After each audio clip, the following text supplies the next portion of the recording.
नाशिकच्या पंचवटीत jogging track असलेल्या Shrikrishna garden समोर साकारलाय 7 मजली देवीदास हाईट प्रकल्प। मग येताय ना आजच आपला फ्लॅट बुक करायला देवीदास हाईट्स मध्ये। आमचा मोबाईल क्रमांक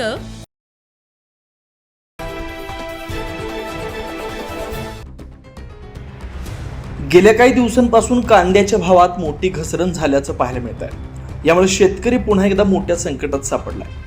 केंद्र सरकारनं कांद्याची खरेदी प्रति क्विंटल 1235 म्हणजे 12 रुपये 35 पैसे किलो या दराने खरेदी करण्याचा निर्णय घेतलाय। वास्तवतः केंद्रानं हा अत्यंत तोडक्या दराने निर्णय घेतल्याचं सांगत महाराष्ट्र राज्य कांदा उत्पादक संघटनेनं केंद्र सरकारच्या या निर्णयावर प्रचंड नाराजी व्यक्त केली आहे। याच पार्श्वभूमीवर राष्ट्रवादी शरद पवार गटाचे आमदार रोहित पवार यांनी नाशिकच्या लासलगाव इथं कांदा आंदोलनात सहभाग घेऊन शेतकऱ्यांशी संवाद साधला।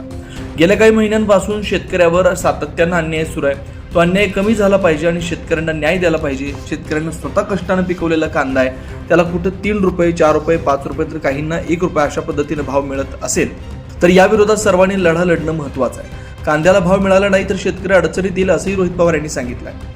तर जवळच्या लोकांची नावं फक्त टाकली जातात आणि व्यापाराकडनं तिथं माल घेतला जातो। तुम्ही मला सांगा, आता ठीक आहे 12.5 रुपये काल डिक्लेअर केले सरकारने, पण काही व्यापाऱ्यांनी तुमच्याकडनं माल हा गेल्या काही दिवसांमध्ये 5, 6, 7 रुपयाला घेतला का नाही घेतला?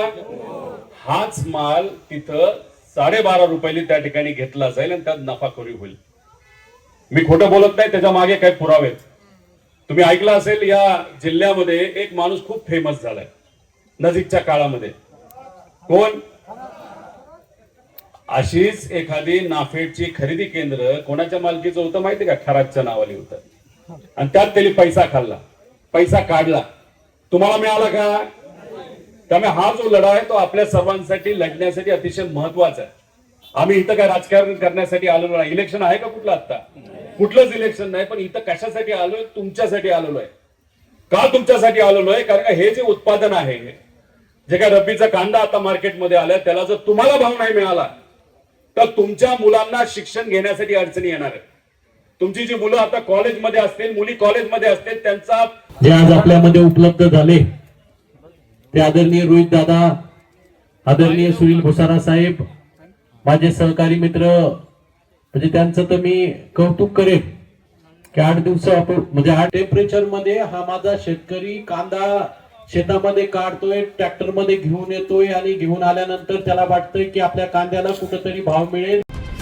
लासलगाव ही महाराष्ट्रातील कांदा मार्केट कमिटीपैकी सर्वात महत्त्वाची मार्केट कमिटी आहे। या ठिकाणी नाशिकमधूनच नव्हे तर संपूर्ण उत्तर महाराष्ट्रातील शेतकरी मोठ्या संख्येने कांदा घेऊन येत असतात।